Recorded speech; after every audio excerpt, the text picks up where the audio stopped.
Hi hello வணக்கம் and welcome to cricket channels நம்ம channel. இந்த வீடியோவில் நம்ம அதை பற்றி பார்க்க போகிறோம் அப்படின்னா, விராட் கோலி இன் மும்பை இந்தியன்ஸ் அப்படின்னு சொல்லி இப்போ ஒரு விஷயம் வேறு லெவலில் விரைல் ஆகிட்டு இருக்குது. கேகேஆருக்கு கிருஷ்ணனுக்கு ஆர்சி விளையாட போகிற இந்த ஒரு டேல பார்த்தீங்கன்னா இந்த ஒரு விஷயத்தை நேற்று நைட்டே வைரல் பண்ணிட்டாங்க. காரணம் என்ன அப்படின்னு சொல்லி நம்ம பார்க்கும்போது தான் எம்ஐ vs ஆர்சிபி அப்படிங்கிற ஒரு மேட்ச் நம்மளுடைய ஆர்சிபி ப்ளே பண்ணியிருந்தாங்க. அந்த மேட்ச் முடிஞ்சதுக்கப்புறம் பார்த்தீங்கன்னா நம்மளுடைய விராட் கோலி கிட்ட மும்பை இந்தியன்ஸோட ஓனர்ஸ் அம்பானி இந்த இடத்துல பேசியிருப்பாங்க. ஸோ அதை பார்த்தீங்கன்னா இப்போ வைரல் பண்ண ஆரம்பிச்சிட்டாங்க. அந்த இடத்துல பார்த்தீங்க அப்படின்னா next IPL 2025 mega action.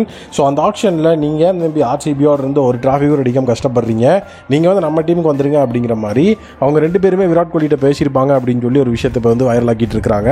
First of all இந்த மாதிரி ஒரு விஷயம் நடந்தால் தான் கண்டிப்பாக விராட் கோலி கப் அடிப்பாரா அப்படின்னா ஆர்சிபியோட அந்த ஒரு மிகப்பெரிய லெவல் ஆஃப் ஒரு டெஸ்டினி அப்படிங்கிறது இந்த வருஷம் நம்ம எல்லாருமே வெயிட் பண்ணோம்.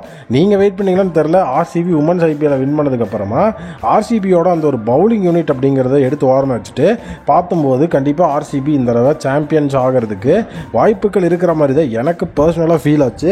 பட் ஆனால் அன்எக்ஸ்பெக்டட் டர்ன்ஸ் டோட்டலாகவே பார்த்தீங்கன்னா இப்போ வரைக்கும் ஆர்சிபி ஒரே ஒரு மேட்சை தான் வின் பண்ணியிருக்காங்க. இதுக்கப்புறம் வரப்போகிற எல்லா மேட்சையும் வின் பண்ணால் மட்டும்தான் ஸோ அந்த இடத்துல பார்த்தீங்கன்னா நம்மளுடைய ஆர்சிபியால் பிளே ஆஃப்ஸ்குள்ளேயே போக முடியும். ஸோ இதுக்கப்புறம் ஒரு மேட்சை தோத்தாலும் ஆர்சிபி வெளியே போயிடுவாங்க அப்படிங்கிற மாதிரியான ஒரு விஷயம் தான். ஈவன் இந்த சீசன் தான் நம்மளுடைய விராட் கோலி ரொம்ப ஒரு ஹெசிடென்ட்டாகவும் பார்த்தீங்கன்னா ஒரு ஹார்ட் ப்ரோக்கனாகவும் இருந்திருக்கிறாரு. ஏன்னா அந்த அளவுக்கு நம்மளுடைய விராட் கோலி ஆன்ஃபீல்டில் எமோஷன்ஸை காட்ட மாட்டார் அதிகமாக. பட் ஆனால் இந்த சீசன் ஒவ்வொரு மேட்ச் முடியும் போதும் அவரோட பெர்ஃபார்மன்ஸ் செம்ம சூப்பராக இருந்தும் டீம் லாஸ் ஆகிட்டே இருந்தாங்க. அது யாராலையுமே பார்த்தீங்கன்னா ஏற்றுக்கவே முடியல. ஏன்னா தலைவன் ஆரஞ்ச் கேப் லீடர் போர்டில் டாப்பில் இருந்திருக்கிறாரு. பட் ஆனால் பார்த்தீங்கன்னா டீம் லாஸ் ஆகுது. ஸோ அதுவும் எஸ்பெஷலி அவங்களோட பவுலிங் தேவையெல்லாம் எஸ்ஆர்எஸ்க்கு அகேன்ஸ்டாக பவுலிங் எல்லாம் சூஸ் பண்ணி அந்த இடத்துல அடி வாங்கிட்டு இருந்தாங்க. பவுலிங் அப்படிங்கிறது ஒரு எஃபெக்டிவ்னஸே இல்லாமல் இருக்கும்போது டாஸை வின் பண்ணி கண்டிப்பாக அந்த இடத்துல நம்ம சேசிங் அப்படிங்கிற ஒரு விஷயத்தை எப்படி சூஸ் பண்ணுறோம் அப்படிங்கிற ஒரு விஷயம் அதிகமாக பார்க்கப்படுது. ஈஸியாக ஃபர்ஸ்ட் பேட்டிங் பண்ணி டார்கெட்டை செட் பண்ணிட்டு அதுக்கப்புறம் அதை டிஃபெண்ட் பண்ணுறதுக்கு கூட கண்டிப்பாக நம்ம முயற்சி பண்ணலாம் அப்படிங்கிறத எல்லாரோட ஒப்பீனியனாக இருந்தப்போ அந்த இடத்துல விராட் கோலி கிட்ட கேப்டன்சிக்காக எந்த ஒரு ஹிண்ட்டும் கேட்கறது இல்லை அப்படிங்கிறதும் இப்போ வைரல் ஆச்சு. ஸோ விராட் கோலி புதிய டீமுக்கு போகிறதுக்கான வாய்ப்புகள் இருக்கா? ஐபிஎல் 2025 இந்த ஒரு ஹிண்ட்ஸ் எல்லாம் வச்சு பார்க்கும்போது கிங் கோலி மும்பை இந்தியன்ஸுக்கு போவாரா, ஆர்சிபி விராட் கோலி ரிலீஸ் பண்ணுவாங்களான்னு கேட்டிங்கன்னா சான்சஸ் கம்மி தான். காரணம் என்ன அப்படின்னா விராட் கோலியோட லாயல்ட்டி பற்றி நமக்கு தெரியும். அவர் நிறைய இன்டர்வியூவில் அதை பேசியிருக்காரு.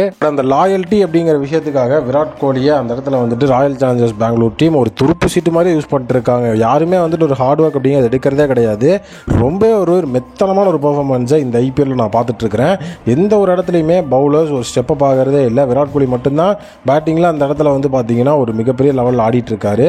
ஆர்சிபி இதுக்கப்புறமா அது மாறணும், மேனேஜ்மெண்ட் ஓனர்ஸ் எல்லாம் மாற்றணுங்கிற விஷயம் இந்த ஐபிஎலுக்கு அப்புறம் கண்டிப்பாக வைரல் ஆகும். நீங்கள் வேணால் எழுதி வச்சுக்கோங்க. கண்டிப்பாக ஐபிஎல் 2025 ஒரு புதிய மேனேஜ்மெண்ட்டோட தான் வரப்போகுது. நீங்கள் என்ன நினைக்கிறீங்கன்னு சொல்லுங்கள்.